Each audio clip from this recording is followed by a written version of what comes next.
आप देख रहे हैं सतमारा ग्रामीण नंबर यूट्यूब चैनल और मैं लालचंद सतमारा। अगर हमारा वीडियो आपको अच्छा लगे तो लाइक करें, शेयर करें, सब्सक्राइब करना बिल्कुल न भूलें। इस्तेमाल करो।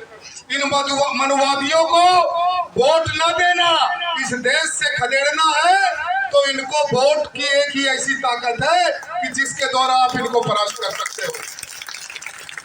लेकिन हमारे लोग 100 रुपए में बिक जाते हैं, 100 में बिक जाते हैं, पता नहीं क्या है। एक छोटी सी कहावत है, अगर गोबर खाना है ना तो हाथी का खाओ, पेट तो भर जाए। 150 रुपए में क्या होता है?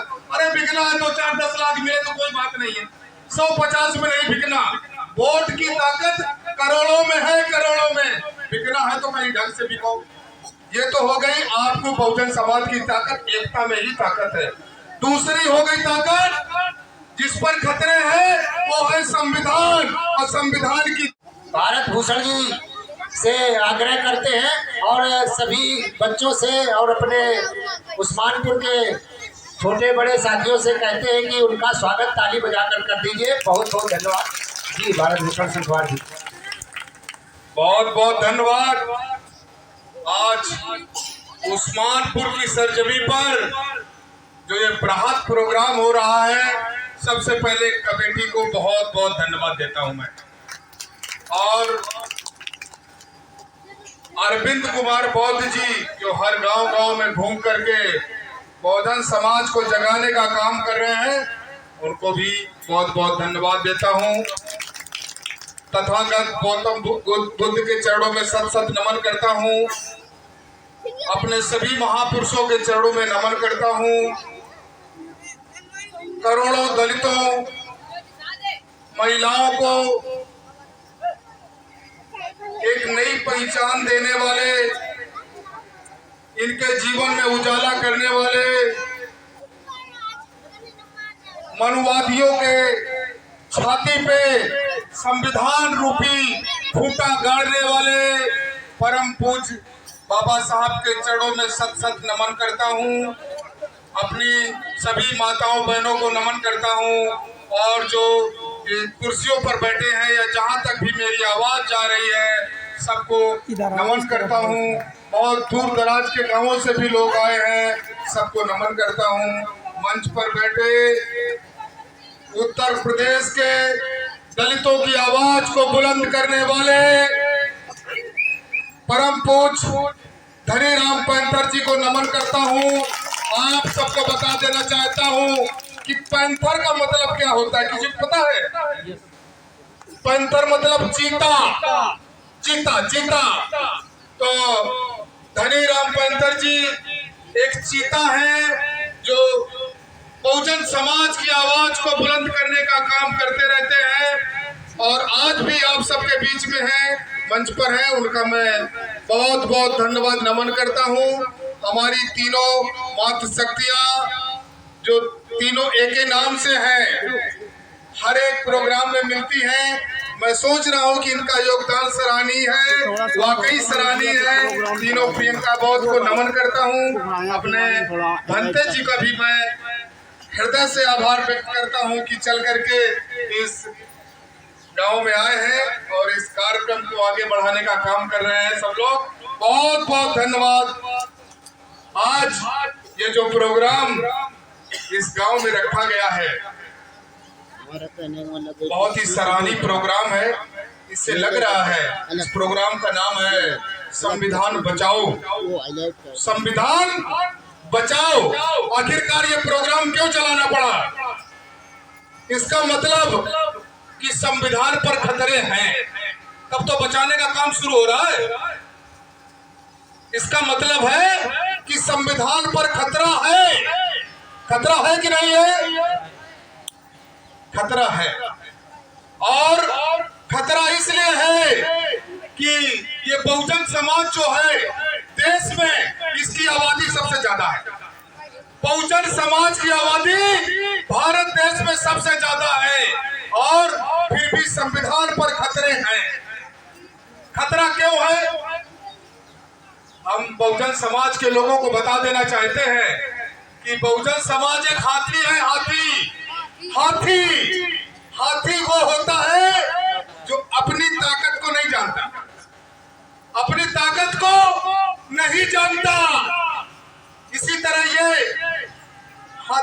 बहुजन समाज। जिस दिन ये बहुजन समाज अपनी ताकत को जान गया तो ये इस तरह के प्रोग्राम चलाने की आवश्यकता नहीं होगी। किसी माई के लाल में ताकत नहीं है, ना होगी कि संविधान पर आंच पहुंचा दे। केवल ये हमारा बहुजन समाज अपनी ताकत को पहचान जाए। आज हमारा समाज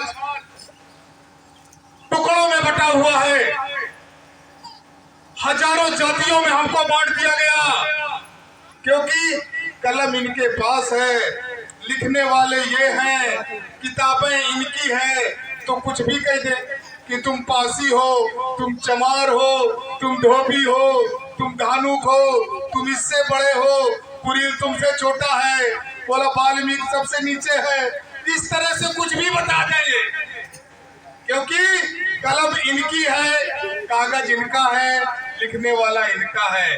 लेकिन हम आप सबको बता देना चाहते हैं कि जितने बहुजन समाज के लोग हैं ये सब सूत्र हैं, और सूत्र सब पूरा एक है। एक है कि नहीं है?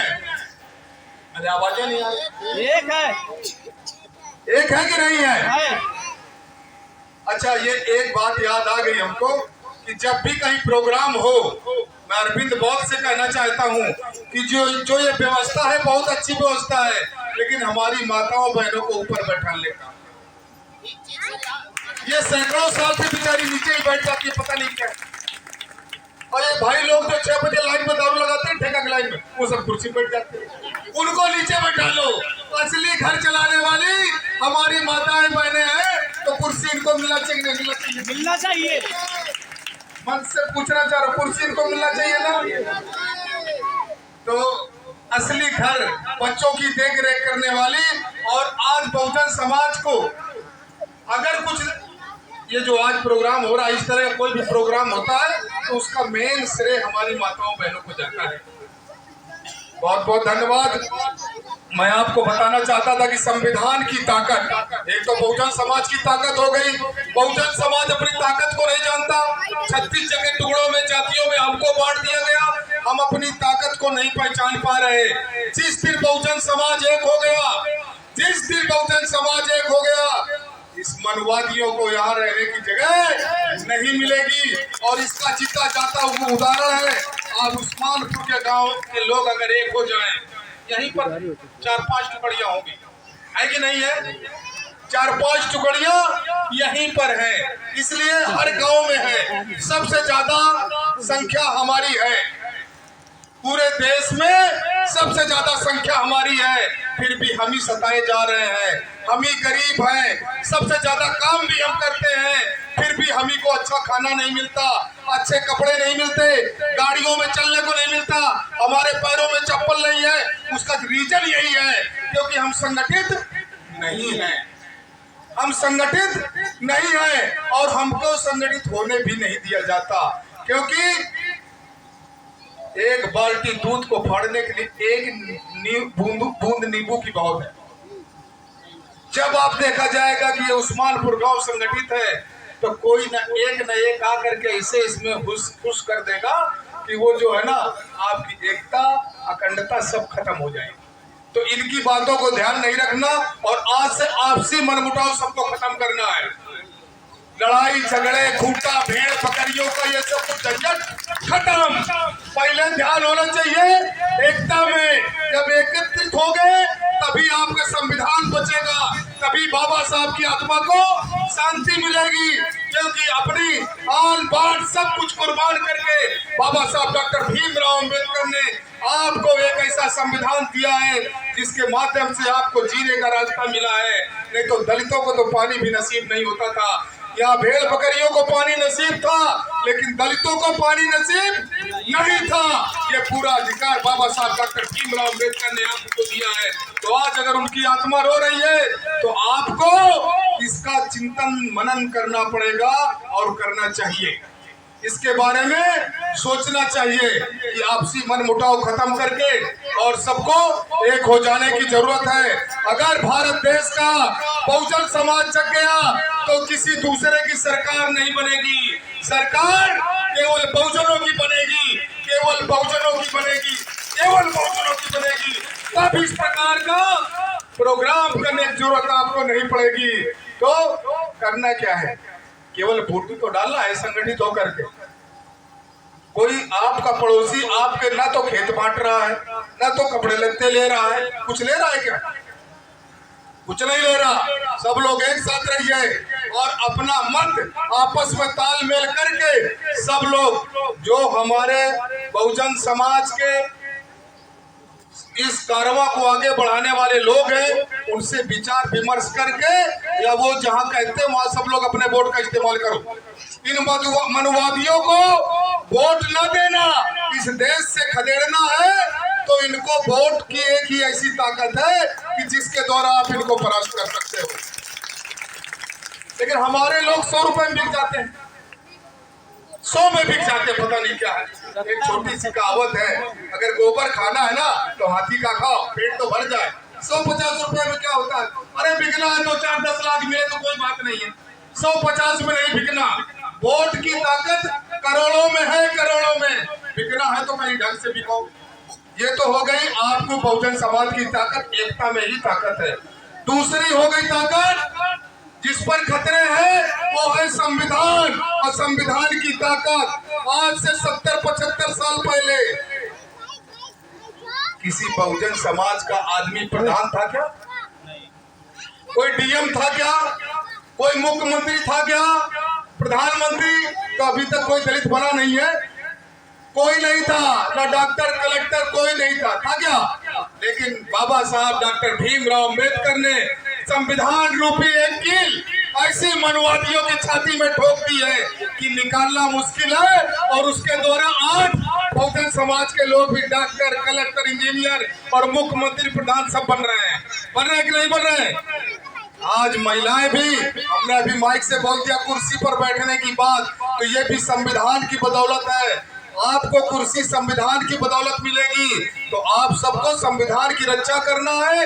ये संविधान की ताकत है और इस देश के जन्मभूमि पर मनुवादी संविधान पर खतरा पैदा कर रहे हैं और हम आप सब 50 जातियों में बट करके सब छिन्न भिन्न हुआ जा रहा है। हमारा बाबा साहब के द्वारा ये बनाया हुआ संविधान आज भारत देश में नहीं पूरे विश्व में इस संविधान की चर्चा होती है। बराक ओबामा ने कहा था कि अगर बाबा साहब अमेरिका में पैदा होते, बाबा साहब अगर अमेरिका में पैदा होते तो हम उनको सूर्य की संज्ञा देते, मतलब उनको सूरज की संज्ञा देते, सूरज के समान मानते। लेकिन वो तो दुर्भाग्य से भारत देश में पैदा हो गए और उनको हमारे दलित समाज के लोग क्या कर रहे हैं? घूर के ऊपर खड़ा कर देते। जहाँ गांव समाज के घूर की जमीन है वहीं पर मूर्ति फेंक दे रहे और कभी नहीं देंगे। केवल 14 अप्रैल को याद आ रहा है। कब? 14 अप्रैल को। वो तभी बाबा साहब की याद आती है। और कोई भी कहीं प्रोग्राम करेंगे बार बार घड़ी देखते रहे, तुम्हारी जेब में कितने हैं, हमारी जेब में कितने, एक मिला लो, ले आओ, बस हो गया प्रोग्राम। ऐसे काम नहीं चलने वाला। अपने बच्चों को सबको पढ़ाना पड़ेगा। बाबा साहब डॉक्टर भीमराव अम्बेडकर ने कहा है कि शिक्षा ही वो शेरनी का दूध है, जो पिएगा वो दहाड़ेगा। वो वाकई सत्य है। अगर आप जन समाज के सभी भाई बहन अपने भविष्य का निर्माण करने के लिए बाबा साहब डॉक्टर भीमराव अंबेडकर तथागत गौतम बुद्ध के मार्ग पर चलने के लिए सतमारा रॉन्ग नंबर को फॉलो करें, लाइक करें, शेयर करें और सब्सक्राइब नहीं किया है तो सब्सक्राइब जरूर कर लें।